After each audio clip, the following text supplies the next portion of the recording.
Okay, well, hello. My name's Linda. I've lived here about 5 years, and I'm a keen gardener. And a permaculturist, and I've been involved with lots of community gardens and setting up forest gardens over the years, and really excited about having a go at this garden. So that's me. My name's Gay, and I was one of the original 6 who pooled resources to buy the property in 2004.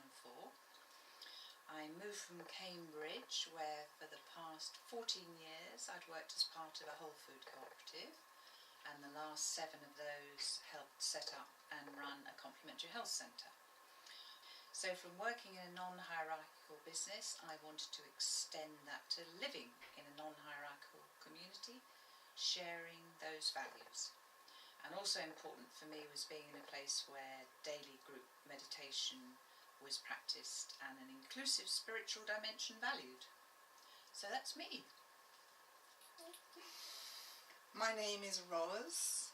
I started by, after college, building a community garden in Islington, Culpeper Garden.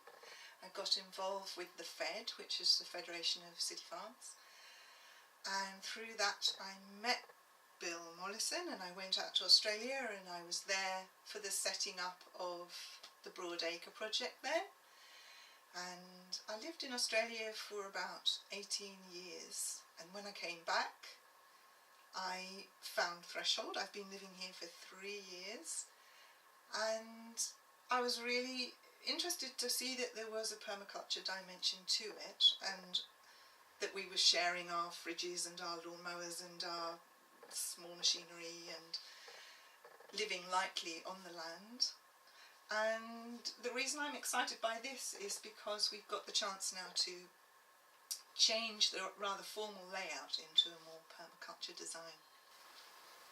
Our plan for 2015 is to expand on this vision by involving the wider community and giving visitors a practical experience in the development of permaculture principles within our 1-acre garden and orchard. This could then become a demonstration permaculture plot for future visitors, both as a land learning centre, which is a system set up by the Permaculture Association, and for people interested in permaculture and as part of Threshold's sustainable lifestyle education remit.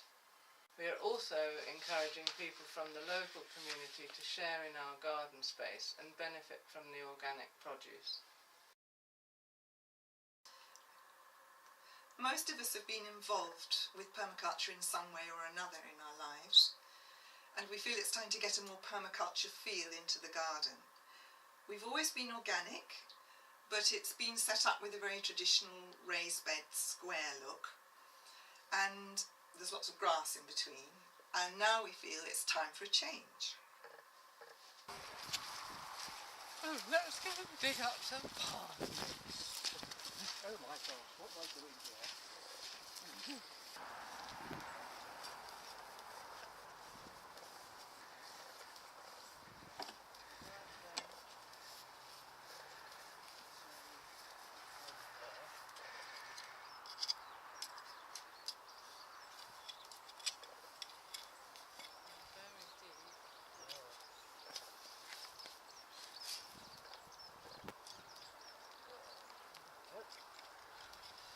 I got one first.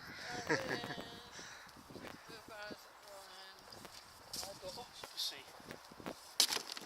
Okay, so that's parsnips out of one of our existing wooden edged beds that we're going to do away with, because the wood's all rotting away and the slugs get in there and they love it.